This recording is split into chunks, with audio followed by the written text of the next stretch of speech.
네, 법무부가 최근 모범 수용자 등에 대한 가석방 심사 기준을 완화하겠다고 발표했습니다. 재계를 중심으로 이재용 삼성전자 부회장에 대한 사면 요구가 이어지는 상황이라서 관심이 더욱 집중되고 있습니다. 보도에 박서경 기자입니다.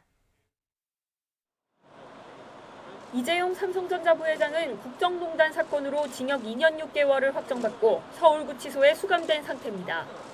반도체 위기론 등을 이유로 5개 경제단체와 지방자치단체장 등은 연일 이 부회장의 사면을 대통령에게 요청했습니다.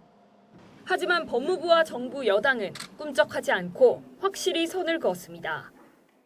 법무부에서 이재용 부회장 가석방이나 사면 검토한 적이 있습니까? 없습니다. 대통령께서 특별한 지시가 있지 않은 이상은 아직은 검토할 수가 없습니다. 이런 가운데 법무부가 가석방 심사 기준을 완화하겠다고 나서면서 이 부회장이 대상이 될 수도 있다는 기대감이 흘러나왔습니다.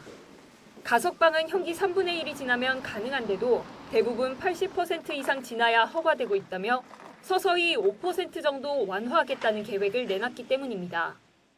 가석방 제도의 취지에 맞게 재범 가능성이 낮은 모범 수용자에 대해서는 조기에 사유로 복귀시켜 건전한 시민으로 살아갈 수 있도록 허가 기준을 단계적으로 완화할 계획입니다.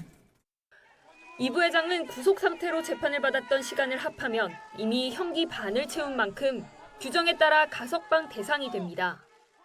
다만 법무부는 이 부회장이 심사를 받게 되더라도 기업인이라는 점은 큰 고려사항이 아니라며 통상 절차에 맞춰 국민 법감정이나 건강 상태, 나이에 따라 판단하겠다고 설명했습니다. 여기에 참여연대 등 시민단체들은 이 부회장의 사면이나 가석방이 사법제도와 경제범죄에 대한 원칙을 뒤흔들 수 있다며 반대하고 있습니다.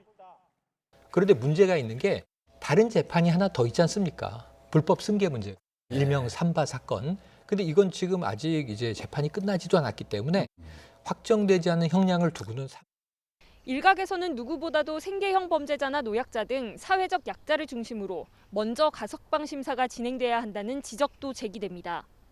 YTN 박서경입니다.